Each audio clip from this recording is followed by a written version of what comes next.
and welcome. Thank you for being here today. My name is Stacy, and I'm a mentorship program advisor with the Building Builders mentorship program here at BCCA. I want to begin by acknowledging that I'm located today on the traditional, ancestral, and unceded territory of the Syilx Okanagan Nation. I'm grateful to live, work, and play on this land, and I honor the enduring presence, knowledge, and stewardship of the Indigenous people who have cared for these lands since time immemorial. It's also my pleasure to introduce the Building Builders team, many of whom are joining us today. We have Joy, who is our program manager, and Crystal, who is our mentorship advisor team lead. And then along with myself, Sue, and Mindy, we're the mentorship program advisors, and we support the mentors and mentees throughout the program. And then rounding out our group is program coordinator Rajmeet, who keeps us all in order and everything running smoothly. So our team is deeply committed to strengthening mentorship in the construction trades. As January is Mentorship Month, we wanted to mark the occasion with a meaningful conversation about the impact mentorship has had across the industry. I'm especially passionate today about today's focus on women in the trades. Hearing women's experiences, their insights, their challenges, and the role mentorship has played in their careers is incredibly valuable. These stories matter, and creating space for them is essential as the industry continues to grow and evolve. So without further ado, I'd like to introduce our panelists for the day. So first off, I've got Rebecca Goodman. She's the operations manager with the Southern Interior Construction Association, and she's a licensed residential home builder.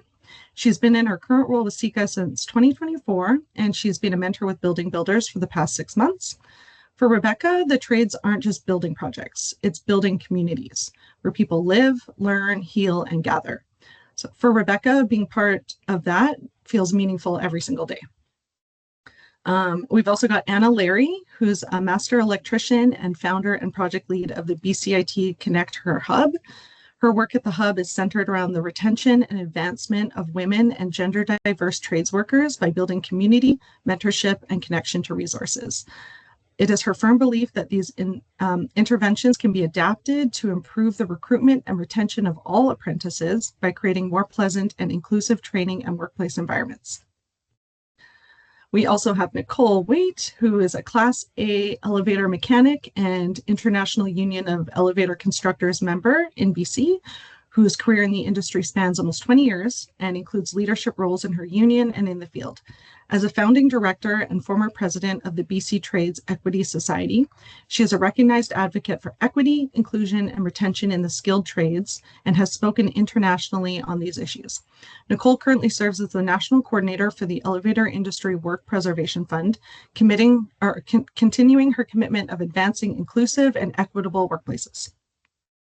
And finally, Lisa Scott is a Red Seal Journey Person electrician and has been in the industry for 22 years.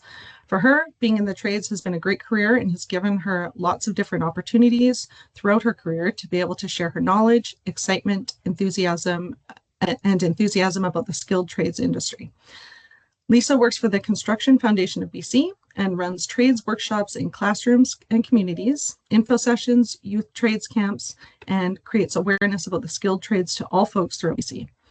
Lisa loves being able to share her story and helping more people access trades opportunities because they can provide great futures and financial independence. So thank you all for being here today. Each of you brings such valuable experience to this conversation, and we're really grateful to have your voices represented on this panel. So with that, let's dive in.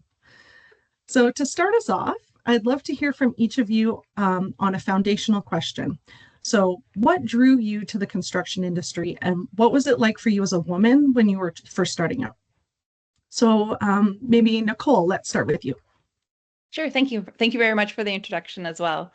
So I was an academic through school. I graduated with honors, did a couple years at university, and I wasn't feeling it. My dad had mentioned the trade, he's an elevator mechanic as well, to my sister's boyfriend at the time, and I jumped on that opportunity as well. And within 2 weeks, I knew I'd made the right decision. Working with my hands, all the problem solving, it just made sense. Later, of course, as in my 40s, diagnosed with ADHD, so it all kind of makes sense in the end. But I loved it from the moment I started it and recognized very quickly that because I was underrepresented as the only woman working in the elevator industry in the area. I started on Vancouver Island at the time. It was going to be tough and it was hard. And it was just trying to find those allies and mentors right from the beginning, besides my dad, because unfortunately I didn't get to work with him. So he couldn't protect me. So those were those first big discrimination challenges at the beginning. Interesting. Okay, yeah, I wouldn't expect there to be a lot of women in the trade at first. So that's great to hear that yeah, you had a pathway there. Um, thanks. Rebecca, what about you? What was your experience when you first entered the industry? Well, I can say, first of all, thank you for having me. I'm really excited to be here. So I kind of fell into the trades almost by accident. So my now husband's a licensed home builder, and I started working with him. So I just started working on job sites. I'm learning my way around through trial by fire, honestly. So it felt like very overwhelming for me. And I found myself being on job sites where it was all men. I was lucky enough to have a friend who is now a very, very good friend who's a woman. That's a very successful home builder to be a mentor for me. And the thing that really stood out for me was that like waiting to feel confident in my new career really was a trap. I needed to just speak what I was seeing and how I was feeling and really leaning into it. And as such, being on job sites, it made me fall in love with construction. I love construction. I love the trades. It's how I ended up here in my role now, was being on job sites and looking around and thinking like I could do more. There's misses in communications. There's like things that I could have a bigger impact doing. And I was fortunate enough that the Southern Interior Construction Association was looking for an operations manager, and I essentially begged to come work here. I begged them and they hired me.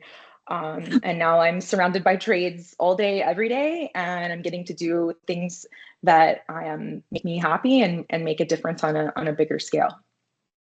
Amazing. Thank you. Thanks for sharing that. Um, great. Okay. Well, what about you, Anna? What drew you to the trades and what was it like for you starting out? So I come from an academic family. Both my parents are professors, and if something was broken in our house, it would be broken until we hired somebody to come fix it, which I always found kind of frustrating. So I've always liked taking things apart, sometimes putting them back together. And my parents both seemed kind of miserable when I was a teenager, and I thought it was something to do with the sort of the work that they did, in which like they weren't making things, they weren't doing things, they were talking to people and kind of engaging intellectually rather than being productive. So I kind of had this vision of the trades, of people working together and doing things and making things. And I think I kind of had some strong socialist values, and I found that there is that element in the trades, so it was very different from what I expected.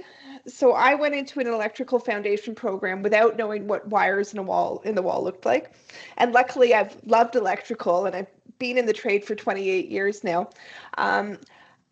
So I had no contact with the trades before then, and I was a young person. I assumed we lived in a post-feminist society. So I was stunned when I walked into a job site and I was the only woman. And I'm stunned by, you know, that kind of thing, how observed you are when you're being trained. Like the first time I set up a 12-foot step ladder, there was a crowd of dudes standing around watching me, waiting for me to fail. So what I found is I've been in the trades for a long time now. I have a lot of friends all over, and like Rebecca, I love the trades. I love making things and doing things. Amazing. Yeah. That's interesting. That's knowing that there's men waiting for you to fail. That must have been a very scary experience. Luckily, I'm pig-headed. Yeah.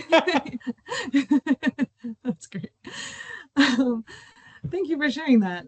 Lisa, what about you? What was your experience like? I also actually got in by accident. I ended up getting a job doing confined space, like whole watch.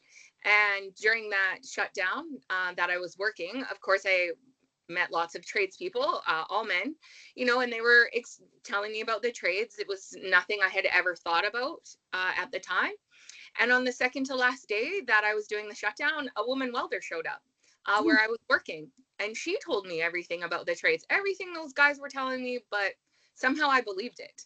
And it was just like, if she could do that, so could I.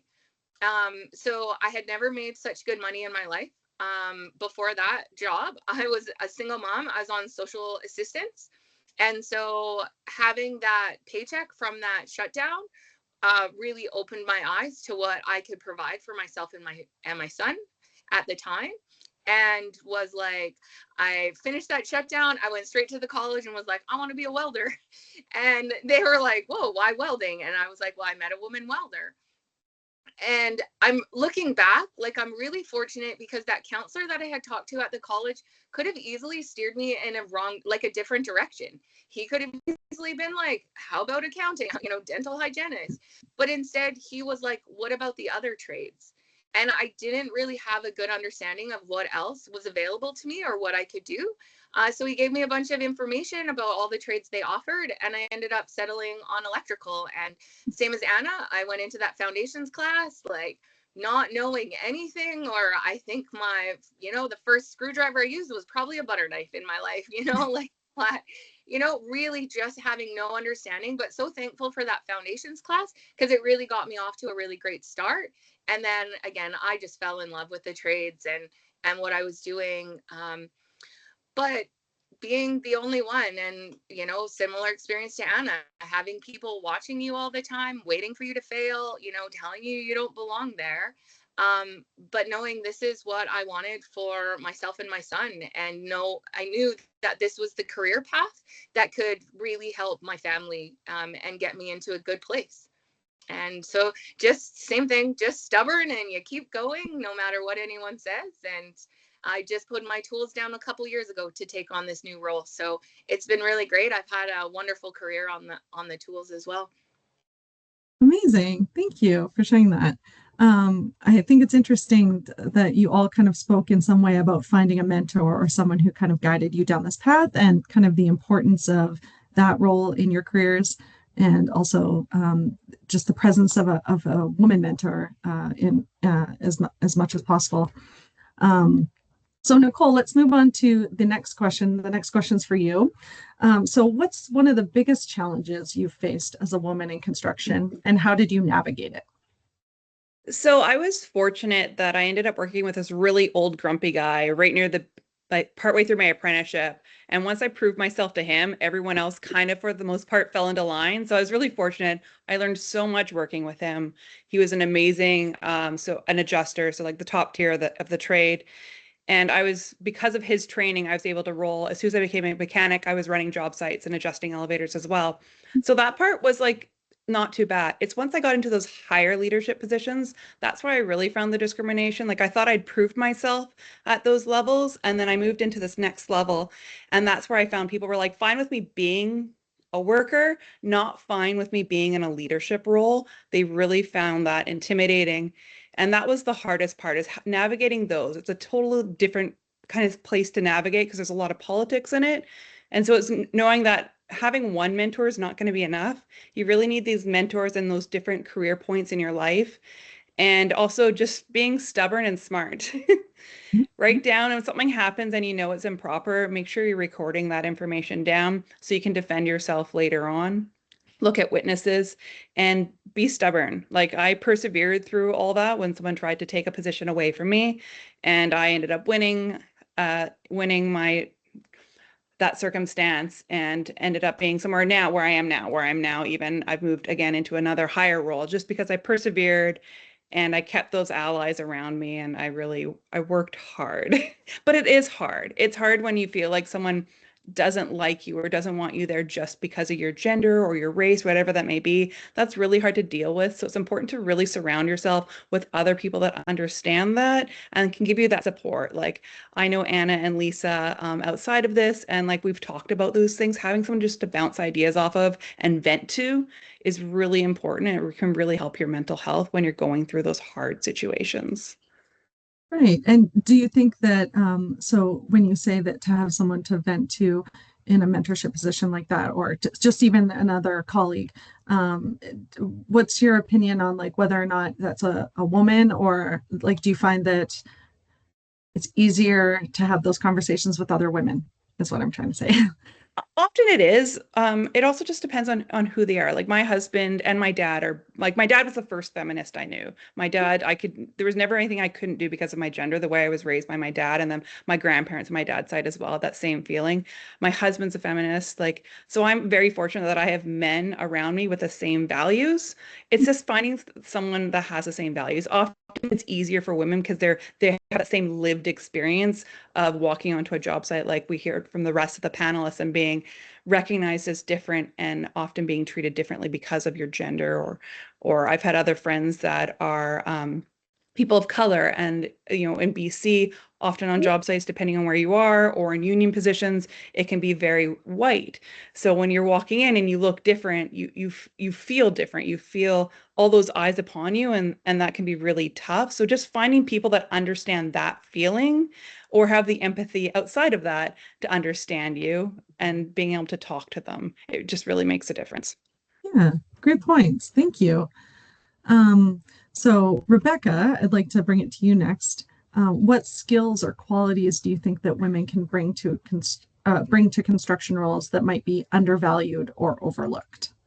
Yeah, this question's interesting to me, and it's a great thing to discuss, because I think for a long time it was a matter of like having girls on the crew that were just gonna like fit in with the guys. They're like there to be one of the guys, and that's really like a disservice, because what we should actually be doing is appreciating that women have different strengths and a different perspective, and they add a real value to what's going on in the trade. So our like ability to communicate under pressure, and in high pressure situations between trades and owners and consultants and staffs, and construction really lives and dies on that.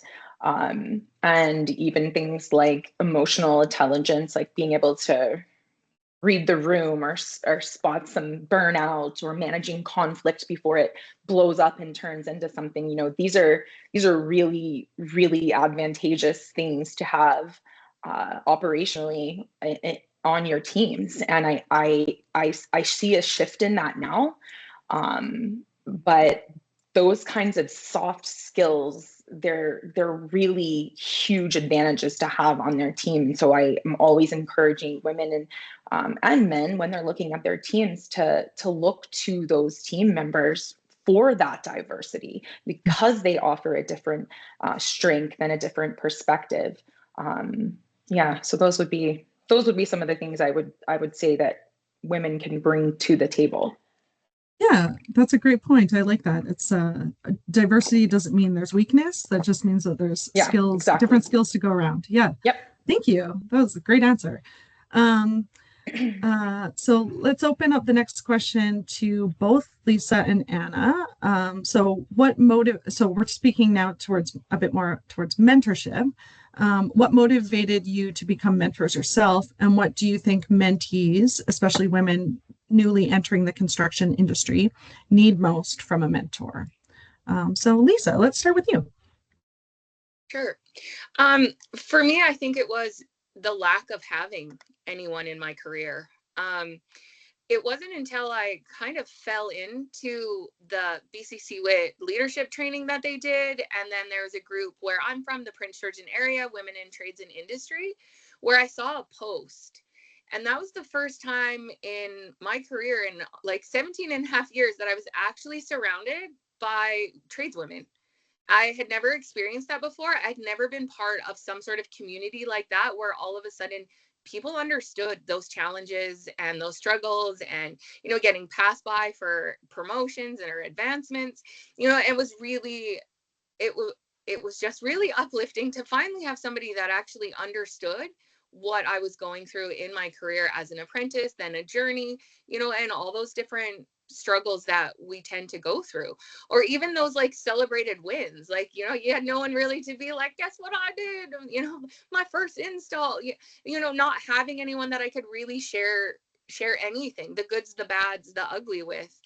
And so for me, it's really been about giving back, because it was an accident that I saw a Facebook post, and so the more people we can kind of reach out to and be around, the more, people won't be alone in those struggles, in those challenges. It can make a huge difference just having someone to be like, I had a really bad day today, or, I've answered the phone and, and somebody's crying on the phone from, what's gone on, and they're just like, I don't know who to call or what to do, and at the same time having some amazing, like, I just got called out to my first job site, and, full of excitement and enthusiasm. So just to be surrounded and having somebody that has your back, and just so you don't feel alone in moving through your career. Yeah, absolutely. That's a really great perspective. Also, just building off of what Rebecca said and kind of what you've said, I like the idea of the support that women provide each other, but then also to build those, or to kind of enhance those soft skills and kind of embrace them and push them forward. That's great. Anna, what about you? What motivated you to become a mentor, and what would you think that women who need mentorship would need most from a mentor? So I just wanted to speak just a little bit to the amazing mentorship I've received at BCIT, and helping me kind of navigate the kind of complex organism that BCIT is. So there's been a number of people here who've taken an interest in me and supported me and kind of guided me in the right direction from basically zero to having the Connect Her Hub now. So I've always wanted to pay it forward, and feel like I've engaged in mentor relationships both ways throughout my apprenticeship, throughout my work as a supervisor and as an instructor.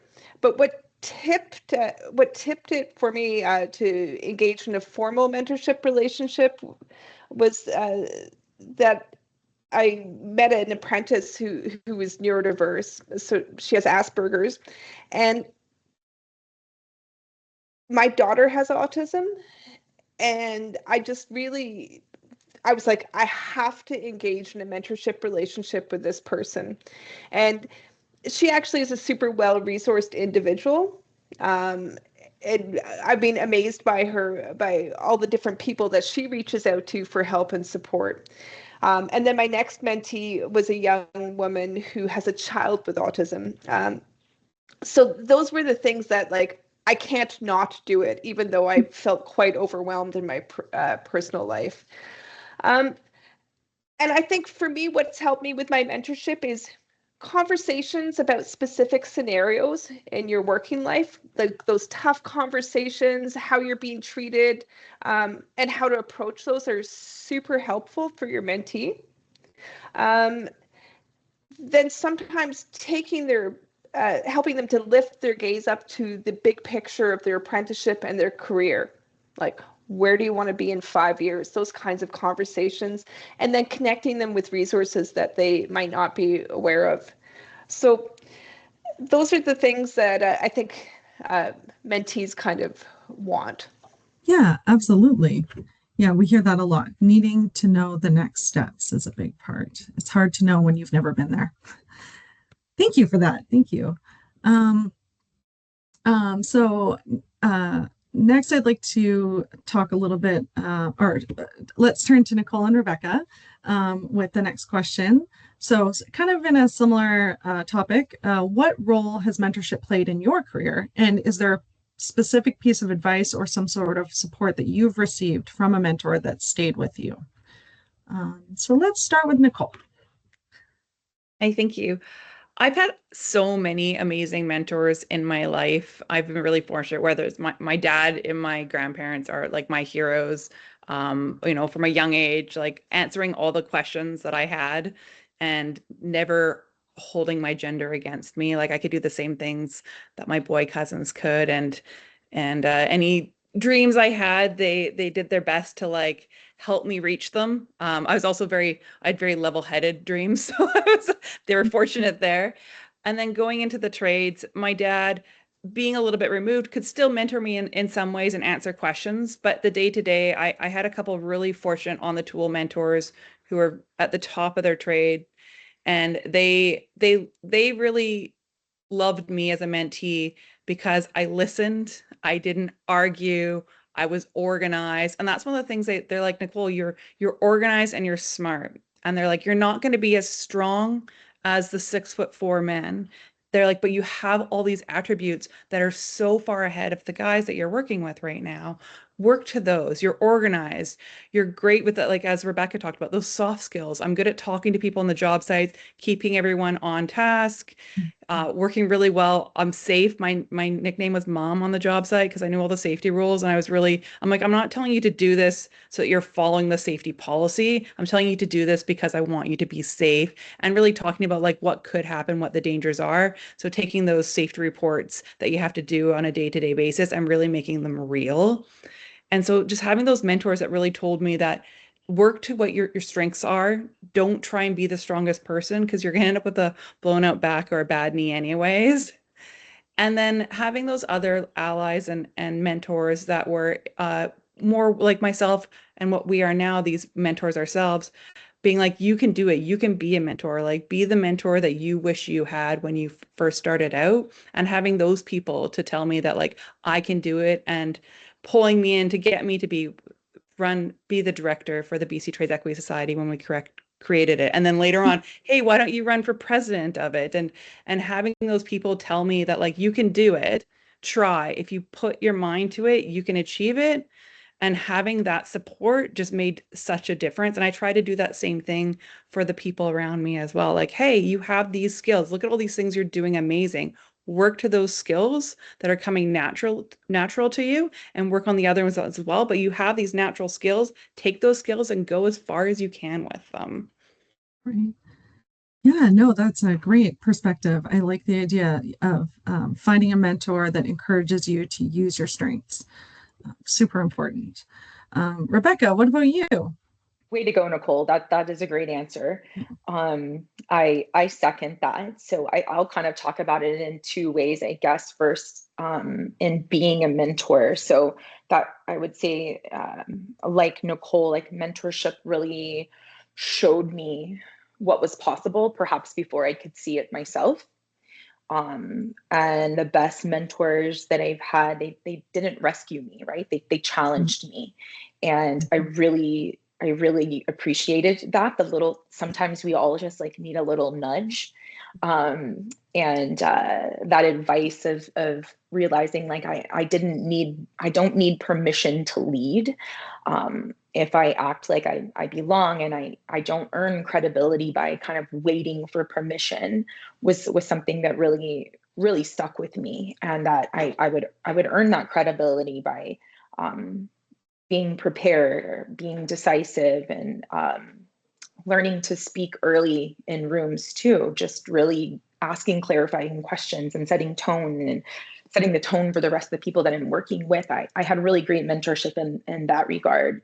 And then the other part of that too is realizing that I think of like mentorship, and then I think of sponsorship as well. So that for me is knowing that there are people like allies and friends and of mine that I know they're gonna speak well of me in rooms that maybe I'm not in.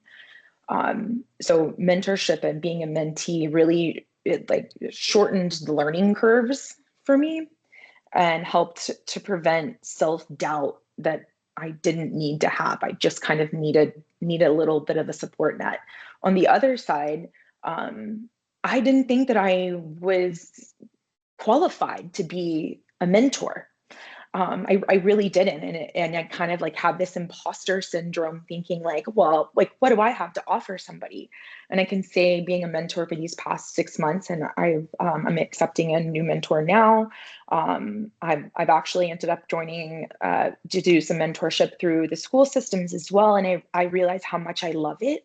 I love getting to be that on the other side of the table and listening to people. And I'm learning too at the same time. I'm hearing and I'm learning to ask questions and to really help them navigate and pull together resources that I didn't even really know that I could do. So I've taken a lot from both sides of mentorship, and yeah, I love it. So thank you, building builders. Thank you. And thank you, Joy, for asking me and pushing me always to be a mentor. Yes.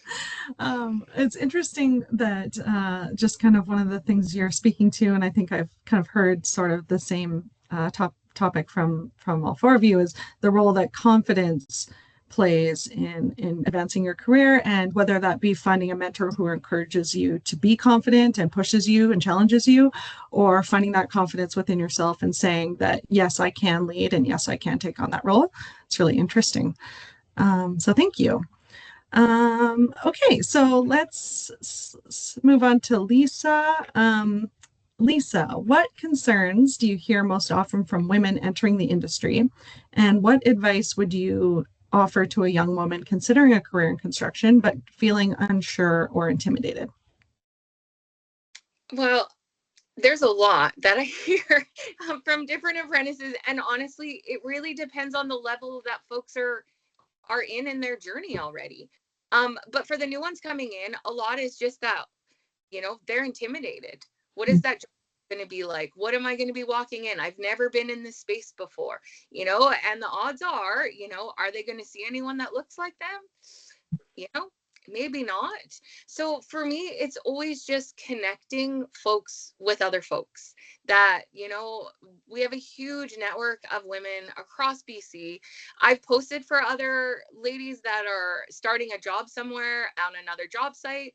And I've posted for them, hey, anyone working at this site, there's a brand new person coming. And so trying to make some of those first steps for folks and making sure you're talking about that allyship as well, just so people are connected, and that intimidation and, that unsureness, when you have somebody that you can rely on, that eases that scary first steps getting into there.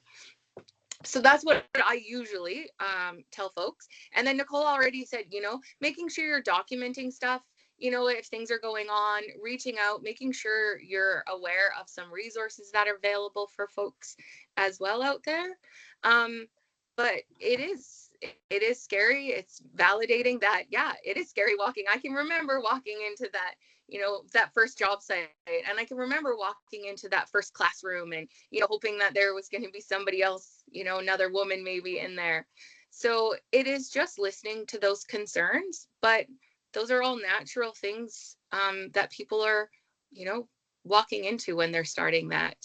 But again, surrounding yourself with a good group of folks on those job sites, finding those mentors that you work with, it doesn't take long on a job site for you to know, those folks that have your back, and the ones that you want to surround yourself with, and the ones that you want to stay clear from, so yeah, that's probably the best that I keep telling, and just listening to folks. And then as people are getting farther in their career, making sure that they are leading with kindness, like when you see somebody that's unsure on that job site, don't just walk right by like, hey, you good? Do you know where you are?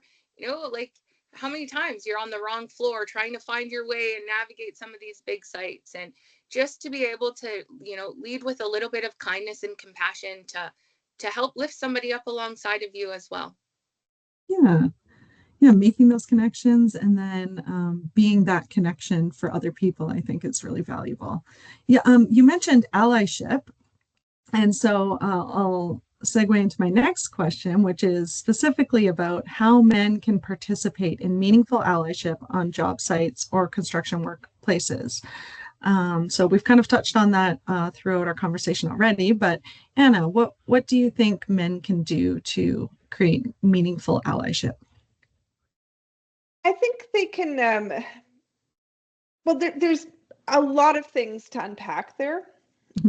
Like for a company, I think they can not believe their own press about how wonderful they are. So they can start to look at what the experiences of women on job sites are and ask them. Notice, do they have PPE that fits? Make it easily accessible. Get rid of half cans. Make sure that the bathroom facilities are reasonable. All of these kinds of things are extremely powerful. They make somebody feel welcome and safe. So those kinds of logistics about the actual work that they're doing are so important. I don't know how many times I've had to wear giant gloves, where you're just kind of pawing at something. Or go into a filthy bathroom with no toilet paper or hand sanitizer, never mind running water. So women also tend to speak up about safety more. Men need to speak up about safety more. There's a bit of a bro culture out there. So they will climb up the homemade ladder, which isn't tied off. So all of those kinds of things make things better for everybody.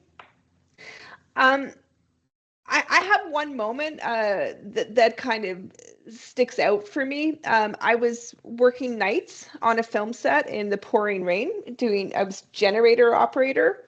So I came into our 40-foot trailer, which is just a big open space with lighting gear and electrical distribution, and I was soaked and I need to change. And there was 10 people there. And one of the guys just held up a furniture pad, which is like a big blanket, so I could change. And he just did it without asking. He just noticed what the need was, and he stepped in a very low key way. And that always has stuck with me as a kind of example. The other thing is the ability, practice calling out bad behavior from other people and intervening skillfully. So I'm always the person who has the response that comes 10 minutes later. But now I'm better at noticing bad behavior and intervening in some way. Yeah, that's a great answer. Yeah, I agree. I think being encouraging all people to speak up when they see something is good, but especially if men start doing that on behalf of women. Great answer. What about you, Nicole? How do you think men can participate in meaningful allyship on job sites? Anna hit so many of the points. She did a really thorough job there. I think that there's different tiers of allyship in a way. Like if you're not confident to stand up and call things out, if you touching base with people aside after something happened, that also at least knowing that someone saw something that was wrong and understanding that's something. Not everyone has the confidence or the skills or feels that they may feel that their job is at risk if they stand up in that moment. That is preferred to stand up. There's so many great courses around allyship and be more than a bystander and things to give you those skills so you're more confident to do that. But even talking to someone after me, hey, I saw something that happened and it didn't look right. I'm sorry that happened to you, or maybe even asking how could I be an ally in the next time when I see something like that happen. Would you like me to be an ally the next time something like that happens? And that's an important thing too. Sometimes calling something out on behalf of someone can actually make that person feel now like all eyes are on them when they're just trying to survive and blend. You have to really know where people are. There's so many times I've reached out to women on job sites and they're like, no, I'm just one of the guys and I'm fine that way. And that's fine. If that's what they want to be and that's their safe place, they feel safe there. You can't take that away from them. It's just nice to touch base with them and be like, hey, I'm here if you ever do need to talk. And I've had years later, someone be like, hey, my safe place isn't safe anymore. What do I do? And can you help me? So that having those those conversations and having men have those conversations with you on a site where they're actually listening to you. They're not doing something for you without your benefit, without your consideration. And then those higher level, those men that are in those higher levels where they have the authority, they need to lead by example. Like, people are looking up to you. You are the authority on that job site. All those things that Anna listed about safety gear and safe and clean restrooms, everyone benefits from those. There's so many men on those job sites that need smaller gloves as well, that might be embarrassed to ask for them. So those men in leadership, if they can lead by example, make sure that they're going and doing the trainings. It's like, some people can naturally be a good mentor and a good ally, but some can't. There's so many amazing courses out there that you can take to give you those skills so you can be an ally, a genuine ally, and a good ally.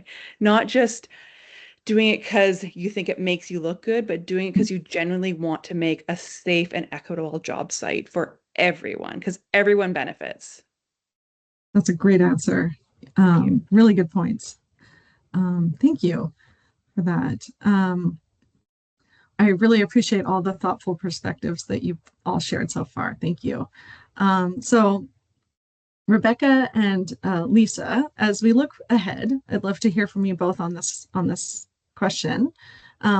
What gives you hope about the future of women in construction? Rebecca, let's start with you this time. Oh boy. Okay. I would say the pipeline, really.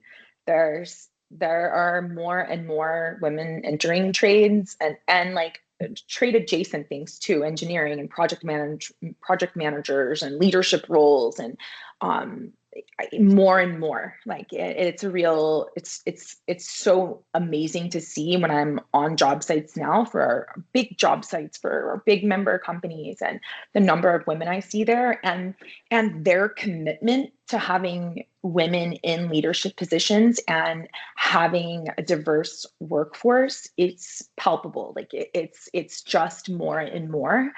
And now it's like the conversation starts to feel like there's a bit of a shift from like it's shifting away from, do women belong here, but it's advancing to be like, how do we retain them and advance them? And the more younger leaders that we have, those leaders expect inclusion. This isn't an optional thing. So I see that more and more, and it's like the industry's kind of finally, there's always been this conversation that we have a shortage of a workforce, but I feel like there's finally there's like this connection happening, that these shortages, we can by prioritizing our company culture, and that's really making an impact, and you're seeing more and more women. So it gives me a lot of hope, actually. I have lots of members that have women in leadership roles, and they're in like directors of general contracting roles. These aren't, they're on the tools and they've worked their way through, and I love seeing it. It just lights me up. That's fantastic. Thank you. Yeah, no, that's great to hear. What about you, Lisa? Yeah, as Rebecca said too, having, seeing more women in those leadership roles, and having more education going on, but also just things like this, these panels, bringing people together, having these real conversations, these things are making huge difference on people's lives. From me finding this community of tradeswomen, like, my career has completely changed, from where I was to, as Nicole said, I come across another tradeswoman on a job site, I would have been one of those that were, no, I'm one of the guys, I'm over here, just leave me alone, don't single me out, to, realizing that I was in a position that, I was far enough in my career, I had already created a name for myself, so I was able to speak up. I just had chose not to. So as we're getting into different leadership roles, being able to have these conversations, be part of conversations to shifting this culture, so not just sitting by silently, while things are happening, speaking the truth on some of these panels, as hard as some questions can be, really, laying out what those challenges are. And I'm thankful that we get to have these conversations, and there's so many great events and organizations and programs to really help change industry. Yeah, thank you. Yes, I agree. I think that both your answers really inspire me to hope that the industry will keep improving and things will continue to get better. And they have come so far, and we'll keep moving forward. Okay, so as on that topic, as we look ahead and think about what meaningful change looks like, I want to bring this last question to Anna and Nicole. So, what's one thing leaders or organizations could do right now to better support women in construction? Let's start with Nicole. Thank you. So where I am is a good point. I did a lot of work in my union, was voted into a position on my executive board. Those positions, when you're getting voted in, when you're running for positions, those are hard because that is a popularity contest. And when you're the first woman running for a position in your local, that's a really hard hill to climb. So to recognize that there's people that want to be in leadership and help them get there is huge. And understanding that if you can appoint someone into a leadership role, if you have that power, that might be the only way for some organizations or some unions to get people into those roles, because they're never going to win the popularity contest because no one wants to be the person that votes in the woman. I was very fortunate. I ran for positions. I won positions for my union, and then I got this position where I am now, where my international president and a few others, they appointed me into this role where I get to work diversity, equity, inclusion. I teach code at this high level, at the international level. If it had just been a popularity contest, I wouldn't have gotten there. Let's just be honest. I would not have gotten there if it was a popularity contest, but I am doing such a great job, and they recognize that the only way for me to get there was through appointing, and they've done a really good job of appointing people into positions of people that care and are equitable. They show good leadership skills. They lead by example. So I think it's really important for organizations to recognize that you're going to have to appoint people into these positions, but make sure that you're supporting them as well.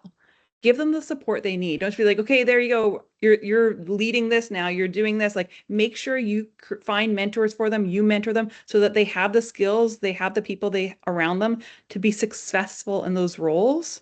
Because if they're not supporting them in these leadership roles, they're not going to be successful all the time, even though they could be. And other people have gotten that same support. Make sure they're getting that support as well. And listen to the people around you. Don't decide what an equity deserving group needs. Talk to those groups. Be like, hey, how could I make this job site, this company, this union more beneficial for you? How could I make more people succeed? We're seeing that we're losing apprentices, our retention. Talk to them and ask them what they need. That's so important. Like I always get the quote slightly wrong, but not about us without us. It's such a good one that I've heard. Include the people you're trying to help in the conversation in a meaningful and insightful way. Let them help guide you, because that's the way things are going to be most successful. And then all the other points that we've hit through all the speakers are amazing about talking about all those things from the beginning of your apprenticeship through to the end, all those different people, all those different ways that you can help people. Really make sure it's an all-around wraparound support. There's not one thing that's going to make everything be perfect. It's all these different points that you're going to have to hit, from safety and culture, retention, leadership, mentors.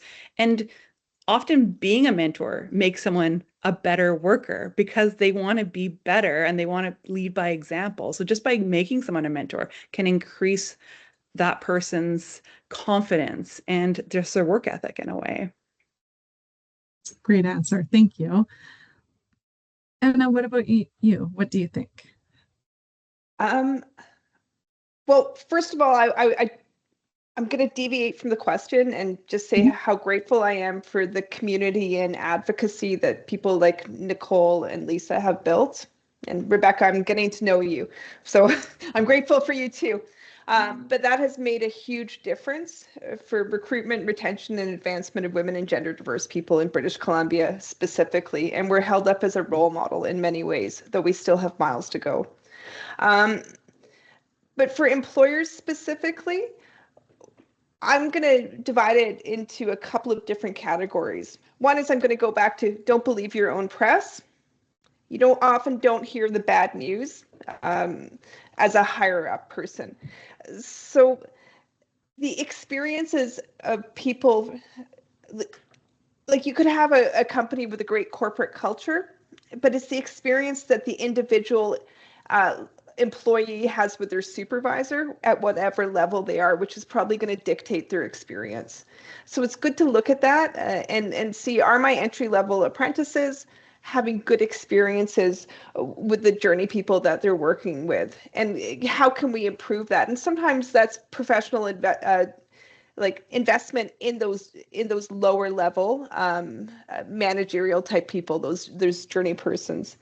So improving the company culture for everybody will probably elevate the experience of women and gender diverse people. We have lots of mental health issues in construction. If everybody's miserable, you can bet that they're going to pass that misery on. I think metrics are also really important. Organizations like BCIB, they track the percentage of apprentices of a specific category, like women, and they correlate that with the percentage of hours worked on the project. So we start to get a little bit more granular, and we start to think, are these apprentices or journeys, are they working a lot? Are they receiving training that's appropriate to their level? So all of those things are possible to track now, and it's quite powerful to track that data. Yeah, just be curious about your organization and what you can do to improve it, I would say. And don't make all the professional development for the higher up individuals. Right. Yeah, great point. Rebecca, did you have something to add to that? I do. I love what you're saying, Anna. And it's timely for me in that there was Dale Carnegie just released a report this past week called The State of Organizational Health.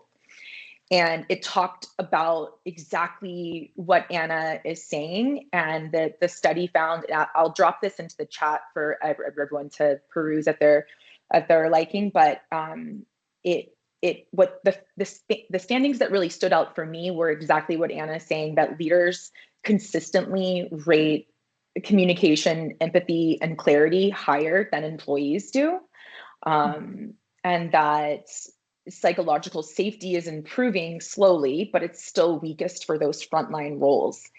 And so it really lands for me that it's one thing to just be at the top and think like everything is going really great. But like Nicole and Anna are both saying, that willingness to actually stop and listen and ask the questions, and not asking the questions, how is my team doing, because you feel like you can check a box and say, well, I asked them. People can tell the difference, right? But genuinely asking from a place of curiosity, so that we know how better to act as leaders, and how to shift our culture, so that it's not just meeting some metric that we're saying, yeah, we're at the top, but like you guys have been saying, don't believe your own press. So yeah, I appreciate that take, and it's totally in line with this study that I just read that I'm happy to share. Yes, please share. Thank you. Thank you for sharing that. Does anyone have any last kind of comments before we open it up to questions to anyone attending? I'll just make a quick note. Anyone who wants to ask a question, feel free to raise your hand or pop your question into the chat, and we can answer a few questions.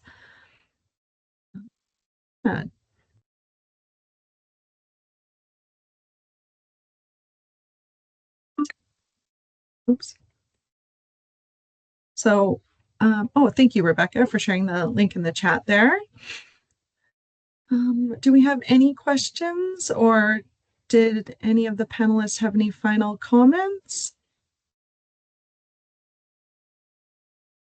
I just want to say thank you for putting this together. I really appreciate it. I love things like this, so it's really wonderful, and I've loved listening to Lisa and Anna and Nicole as well. So I really appreciate it. Yeah, thank you. Thank you all for attending and for answering all these questions. Yeah, I think these kinds of conversations are so important. We have a question from Rochelle. Rochelle, did you want to say your question? Really haven't been. Rebecca kind of beat me to it, but I just wanted to say this was an excellent discussion. I really enjoyed listening to all of your perspectives. I can really identify with a lot of things that you guys have gone through in your career, what I'm currently going through, and I'm really excited to be a part of this program as a mentee. Thanks, Rochelle. Yeah, thanks. Great comment. Mahara has a question in the chat. She says, how do we feel as minority that we aren't reinventing the wheel or making a girls club to oppose the boys club? So does anyone want to answer that question? I can answer Nicole? that. Yeah, thank you. I think so. One of the things that I do when I'm working in my role, diversity, equity, inclusion, which is mostly in the States, which is a really hard time to be doing this role in the States right now, is I'm not working in opposition of how things are now. I'm just trying to like meet people where they are and gently guide them towards something that's more equitable for everyone. Just kind of figure out where people are, having these conversations. Often it's not necessarily the most impact of me talking in front of a room of union brothers and being like, this is equity, this is diversity. Like I break down those roles. And like that kind of gets through to them, but it's those conversations I have after, especially with these gentlemen in leadership roles, we're like, hey, this happened. What could I do next time? Like having these side to side conversations where I'm like, hey, yeah, that was really unfortunate that happened. Maybe next time you could do this. And just like getting them to think about things in a way that they haven't thought about things before, because they're in their own lived experience where they're mostly surrounded by men, so they're not thinking about those other points of view, or they just like, doesn't everyone fit in? I fit in. So it's just having those conversations and explaining like how it was for me, using some other examples I have, and then kind of guiding them towards a more equitable future. Because if we're just going to go into every conversation having a fight, we're like, you're doing it wrong. People just get their back up, they get defensive, and they stop really listening and absorbing what you're trying to have. So it's having those meaningful conversations is really where I try to do things. There are the things that you're just going to have to call out. There are certain, things cross a line and you're going to have to be loud and call things out like that. There's always going to be a place for that. But those conversations that you have with people where you just try to explain in a positive way, using, like Rebecca used some really good stats there as well, like using actual stats, actual examples, like real life examples to explain what you're trying to get across to them. All of a sudden, like the light bulb goes off and they're like, oh, I get it. And then they go and turn and talk to people, because often men are more likely to listen to men and absorb the information because it's coming from their buddy than they are to like someone who's just talking at them or talking to them. They don't have as much compatibility with, maybe. So it's understanding that you start the seed and you see it grow, that it's not going to just like reinvent right off the beginning. It's a very slow process as someone who's been at it for 20 years. It's a slow process, but we are where it was before to where it is now.